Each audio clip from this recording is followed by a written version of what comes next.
आमिर, जब भी आपकी कोई फिल्म रिलीज होने वाली होती है तो फिर आपकी देशभक्ति पर सवाल उठते हैं। सोशल मीडिया पर आजकल लिखा जा रहा है कि पहलगाम में इतना दर्दनाक हादसा हुआ, मजहब पूछकर लोगों को गोली मारी गई, आमिर खान चुप रहे। ये जो हादसा हुआ है, ये जो अटैक हुआ है, आतंकवादी हमला हुआ है हमारे देश पर, हमारे देश के लोगों पर, ये इतना घिनौना एक्ट है, इतना घिनौना एक्ट है। इसमें आप उनकी कावर्डिस देखेंगे। ये जो बुज़दिल लोग हैं वैसे वही ऐसा करते हैं कि आतंकवादी जो हैं वो हमारे देश में घुस के आम नागरिकों पे गोली चला रहे हैं, परिवार के लोगों पर गोली चला रहे हैं। वहाँ पे मैं भी हो सकता था, आप भी हो सकते थे, और उनका मजहब पूछ के उन पे गोली चला रहे हैं। इसका क्या मतलब है? इस पे मैंने बोला भी है। अब होता क्या है कि मैं सोशल मीडिया पे हूँ नहीं, तो जैसे चीज़ें होती हैं तो लोग एक एक सेकंड में चीज़ें बोलते रहते हैं। मैं सोशल मीडिया पे हूँ नहीं, और मैंने इसके बारे में बात भी की। जब मैं कोई फंक्शन पे गया था, मुझसे पूछा गया था, तो मेरा बहुत ही साफ जवाब था, ये जो हमला है वो सिर्फ हमारे देश के लोगों पर नहीं है, ये हमारी देश की एकता पर भी हमला है। और ये बहुत ही घिनौना काम किया है इन्होंने, जिसके लिए उनको बहुत ही मुंहतोड़ जवाब ऑलरेडी मिल चुका है। लेकिन होता क्या है कि कुछ लोग मेरे बहुत ज़्यादा मुझे चाहते हैं, तो वो ये सब चीज़ें फिर बोलने लगते हैं। कुछ चाहने वाले ये भी कह रहे थे कि जब एयरफोर्स ने एक्शन किया, जब आतंकवादियों के अड्डों को तबाह कर दिया, उसके बाद आपका एक बयान आया तो लोगों ने कहा कि जरूर इसकी कोई फिल्म आने वाली होगी। देखिए, जो हमारे जवानों ने, जो हमारे वीरों ने जो मुंह तोड़ जवाब दिया है, उसके लिए मैं बोलूं तो कोई गलत चीज़ कर रहा हूं क्या? मैं अपनी उस वक्त मैं फिल्म के बारे में सोचूं या मैं अपने जवानों के बारे में सोचूं? उस वक्त मैं अगर ये सोचूं कि मेरी फिल्म आ रही है तो मैं फिर चुप हो जाऊं, मैं हमारे आर्म्ड फोर्सेस के बारे में बात नहीं कर सकता हूं, ये तो मुझे गलत लगता है। तो मैंने खुल के ये बात कही। लेकिन जब आपने ये कहा उसके फिर 12 घंटे बाद में ट्रेलर भी रिलीज हो गया।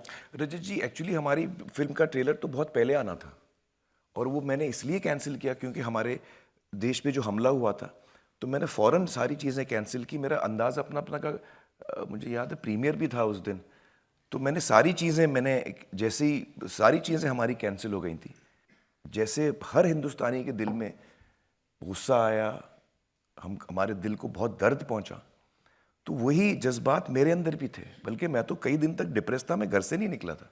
सोशल मीडिया पर उन्होंने लिखा ये एक्सीडेंटल पेट्रियोट हैं। जब लाल सिंह चड्ढा रिलीज होने वाली थी तब इन्होंने देशभक्ति का एक बयान जारी किया था। जी, अभी लाल सिंह के वक्त तो मुझे याद नहीं है क्या मैंने बोला था। एक तरह से एग्जाम्पल अगर मैं बोलूं कि यार मेरी देशभक्ति आपको कहाँ नजर आएगी? मेरे काम में नजर आएगी। रंग दे बसंती देखिए, लगान देखिए, सरफरोश देखिए, ये सारी फिल्में आप देखिए। जितनी देशभक्ति की फिल्में मैंने की हैं, शायद ही किसी और आर्टिस्ट ने की होंगी। बल्कि एक दफ़ा मैं मनोज जी से मिला था, मनोज कुमार जी, जिनको हम कहते थे Bharat, because he was known as a patriot. तो मनोज जी ने कहा कि मेरे बाद जो जनरेशन है उसमें अगर कोई मुझे लगता है कि मेरे तरह देशभक्त है और वो देश के लिए कुछ कर रहा है तो वो आप हैं। ये उन्होंने मुझे खुद कहा है, क्योंकि मेरी फिल्में उन्होंने देखी हैं। अब जो आपके चाहने वाले वो क्या कहते हैं? वो ये कहते हैं कि टर्की ने इस पूरे इंसिडेंट में पाकिस्तान का साथ दिया। जी जी, टर्की ने इस देश के साथ दुश्मनी निभाई, पाकिस्तान को ड्रोन दिए, और फिर उन्होंने आपकी तस्वीरें छाप दी टर्की के प्रेसिडेंट एर्दोगन के साथ। जी जी, ये टर्की ने बहुत गलत किया है और हर हिंदुस्तानी को इससे चोट पहुंची है।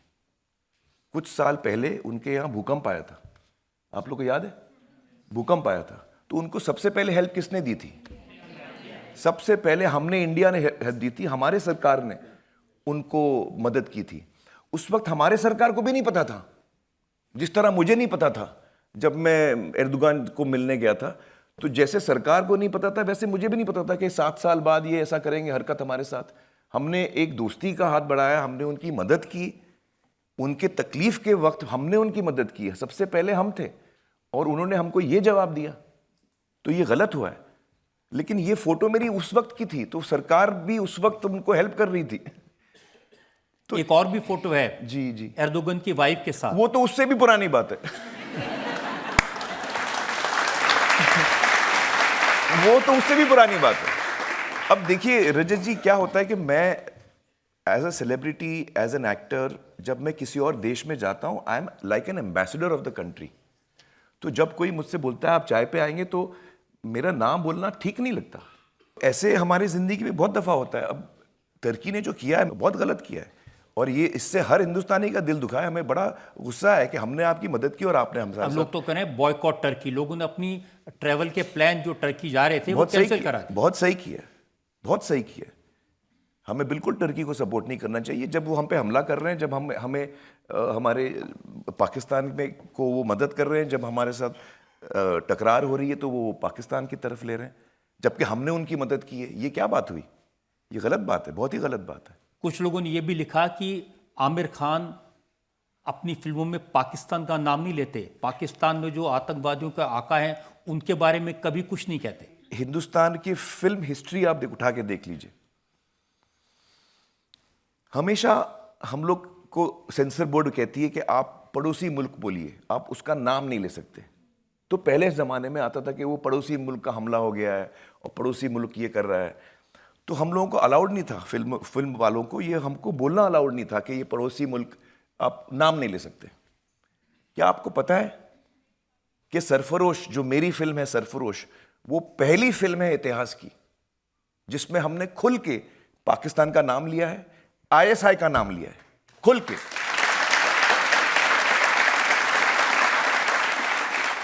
जॉन ने कहा था कि सेंसर ये पास नहीं करेगी, तो मैंने कहा क्यों पास नहीं करेगी? हम उनको समझाएंगे कि जब पार्लियामेंट में अडवाणी जी कह सकते हैं कि पाकिस्तान हम पर हमारे साथ गलत बर्ताव कर रहा है, आईएसआई हमारे साथ खुफिया चीजें कर रही है, हमारे देश में आतंकवाद फैला रही है, जब अडवाणी जी हमारे पार्लियामेंट में कह सकते हैं, जो पब्लिक प्लेटफॉर्म है, तो हम क्यों नहीं कह सकते?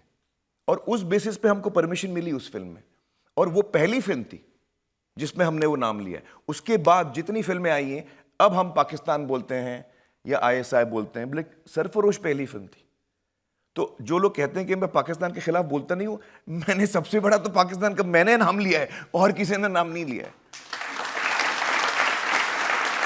मुझे ध्यान है उस फिल्म में नसीरुद्दीन शाह को आईएसआई का एजेंट बताया गया था, नाम ISI का लेकर कहा एजेंट था, और जो मिर्ची सेठ का कैरेक्टर आपने दिखाया था, अब वो साबित हो रहा है ऐसे ही लोग करते हैं। हाँ, मतलब देखिए, ये बहुत दुख की बात है कि देखिए, जो पाकिस्तान जो बदमाशी करता है और जो गलत काम करता है, उसमें अनफॉर्चुनेटली हमारे देश के भी कभी कभी कुछ लोग शामिल हो जाते हैं, और ये बड़ी दुख की बात है, बहुत ही दुख की बात है। जो मेरा किरदार था सरफरोश में, एसीपी राठौड़, वो सबको पकड़वा देता है, चाहे वो हिंदुस्तानी हो जो हिंदुस्तान के खिलाफ काम कर रहा है, या नसीर का जो किरदार था जो आईएसआई के लिए काम कर रहे हैं। तो कभी कभी लोग कहते हैं कि सब फिल्म वालों को इस बात की चिंता होती है कि हमारी फिल्में पाकिस्तान में भी दिखाई जाएंगी, जी, वहां से भी कमाई होगी, जी। तो इसलिए जरा ठंडे रहो, मत ज्यादा बोलो पाकिस्तान के बारे में। आपको पता है सरफरोश के बाद मुझे बहुत सारे नेगेटिव कमेंट्स आए पाकिस्तान से कि आप ये हमारे बारे में क्या दिखा रहे हैं, ये कर रहे हैं, वो कर रहे हैं, बहुत नेगेटिव कमेंट्स आए थे। एक और बात मैं आपको बताता हूँ, आपको मेरी फिल्म दंगल याद है?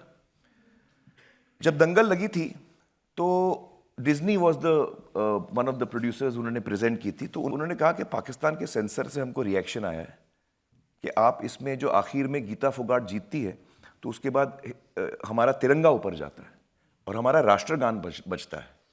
तो उन्होंने कहा कि आप ये दो चीज़ें निकाल दीजिए, हिंदुस्तान का नेशनल एंथम निकाल दीजिए और आप इंडियन फ्लैग निकाल दीजिए, वरना हम ये फिल्म पास नहीं करेंगे।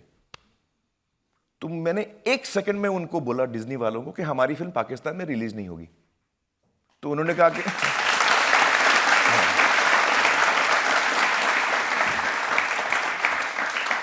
मतलब 1 सेकंड में मैंने, मतलब ये मुझे सोचने की जरूरत नहीं है। तो उन्होंने कहा कि हमारा बिजनेस में फर्क पड़ेगा, हमको नुकसान होगा। ऐसे जो हमसे ये कहेगा कि हमारा इंडियन फ्लैग निकाल दो और जो कहेगा कि हमारा राष्ट्रगान निकाल दो, उनमें मुझे इंटरेस्ट ही नहीं, मुझे वो धंधा मुझे चाहिए ही नहीं। सबसे ज्यादा धंधा आपको अगर कहीं से मिला है, पैसा कमाई हुई है, वो चाइना से हुई है? नहीं, इंडिया से हुई। मेरी सबसे ज्यादा कमाई इंडिया से हुई। चाइना में एक फिल्म मेरी बहुत चली है, दंगल। 2 फिल्में, एक सीक्रेट सुपरस्टार और एक दंगल। लेकिन मेरी कमाई तो यहीं से लेकिन भाई, चाइना इसी में धरती बहुत से। बड़ा स्टार आपको माना जाता जी है। जी जी, वो मेरी फिल्मों को बहुत पसंद करते हैं जी। आप तो चाइनीज जैसे दिखते भी नहीं हैं।